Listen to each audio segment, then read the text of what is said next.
The headlines. Presidency explains Buhari's London stopover. Senate to revisit the devolution of powers. Federal government recovers billions through Treasury single account. And in sports, registration commences for 2018 Basketball League. I am Anthony Momodu, Nigerian. Visit to the Nigerian stopover as the insert during the encountering President Muhammadu Buhari and Times. Senate President Dr. Bukola Saraki yesterday assured leaders and elders from 4 of the 6 geopolitical zones of the country under the aegis of Southern and Middle Belt Leaders Forum that the upper chamber will revisit the rejected devolution of powers items in its constitution amendment exercise. He also noted that the National Assembly was ready to play its role to ensure that the country continues on the path of democracy and growth, adding that to strengthen the country's democracy, the number one institution Nigerians must defend is the parliament. The Senate President added that the 8th National Assembly has been working hard to create an enabling environment that will attract investors and that the federal legislature will continue along that line. Southern and Middle Belt Leaders Forum had visited the National Assembly leadership and expressed reservations about the state of the nation with the wanton killing and destruction of property across the country, as well as the present administration's disharmony with the legislative arm of government. Minister of Finance Kemi Adeosun has disclosed that the federal government has recovered the sum of 1.6 billion naira from a single account in a commercial bank, made possible by the Treasury Single Account, TSA, stating that the recovery was achieved through the consulting firm engaged by the Finance Ministry. The minister made the disclosure before the Abubakar Damburam-led committee of the House of Representatives, probing the level of implementation of the TSA policy of the federal government, who also frowned at the 540 million naira paid to engage consultants for the job that could have been done by federal auditors at no cost to the government. Adeosun stated that government had achieved close to 100% compliance from 1,678 ministries, departments, and agencies of government so far enrolled into the policy, adding that government was getting value for the money spent on engaging the 17 consulting firms. Still ahead, Audu and Falake Group abandons Kogi APC. More news report after the break.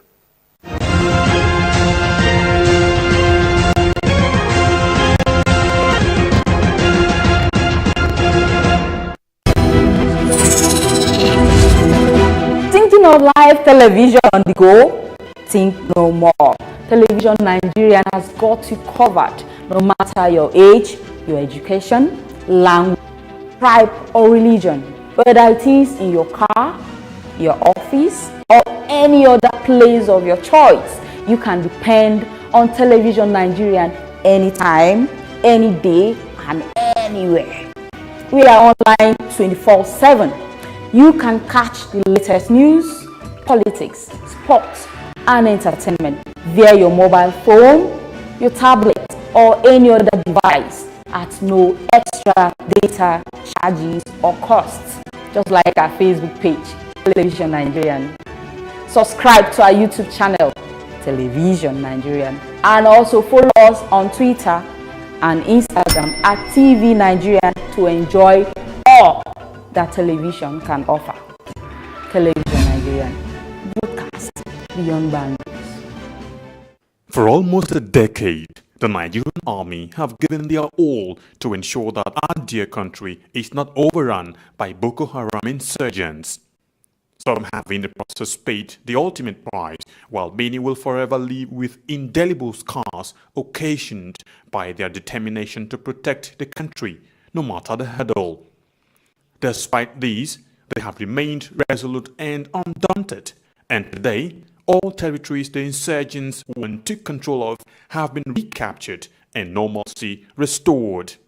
And now, for the first time in a long time, the end of Boko Haram is foreseeable. Therefore, the wisest thing for the remaining insurgents to do is to surrender today or face total destruction from the army. Remember, the Nigerian army will stop at nothing to ensure that total peace is restored in all parts of the country. So, be wise and embrace peace today or get ready to be ruthlessly dealt with. This message is brought to you by the Coalition on Conflict Resolution and Human Rights in Nigeria.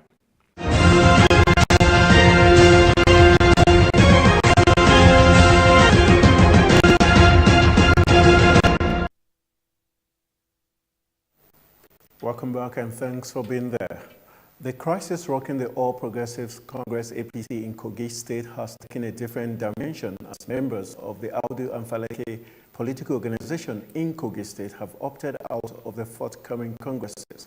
The group said in a statement made available to newsmen in Lokoja on Thursday that it was abandoning the congresses because Governor Yaya Bello had allegedly hijacked the process.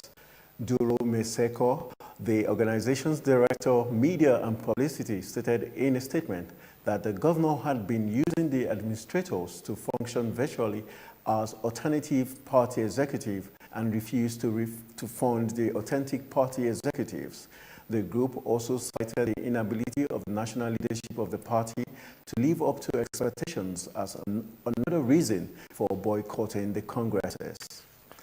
In sports, the Nigerian Basketball Federation has commenced registration of clubs and players for the 2018 Total Division 1 and 2 leagues, following the recent agreement signed between NBBF and Total ENP Nigerian Limited for sponsorship of both leagues for 60 million naira. Interested clubs are to obtain and complete the registration forms from their various state basketball associations, the Secretariat of the Nigerian Basketball Federation, or online. Under this new arrangement in MBBF and Total Division 2, each of the 36 states and the FCT Abuja will hold preliminary competitions to determine the two teams to represent the state at the zonal level. According to MBBF's directives, the format of competition at the state level will depend on the number of teams registered in each state, as 74 teams are expected to qualify for the Division 2 playoffs. On the foreign scene, Twitter on Thursday urged its more than 300 million users to change their passwords, saying they had been unintentionally unmasked inside the company by a software bug. The social media site said it found no sign that hackers accessed the exposed data, but advised users to change their passwords to be safe. Twitter practice is to store passwords encrypted or hashed, so they are marked to even people inside the company. Twitter Chief Technology Officer Parag explained in a blog post. The San Francisco-based internet company did not specify how many passwords were exposed or how long the glitch made the data vulnerable to snooping. To end the news, a recap of the major stories. Presidency explains Buhari's London stopover. Senate to revisit devolution of powers. Federal government recovers 1.6 billion naira from single account in commercial bank through TSA. And in sports, registration commences for 2018 Basketball League. That's the news at this time on television Nigerian. And do remember, always seek out the seed of triumph in every adversity. Thanks for watching. I am Anthony Momodu.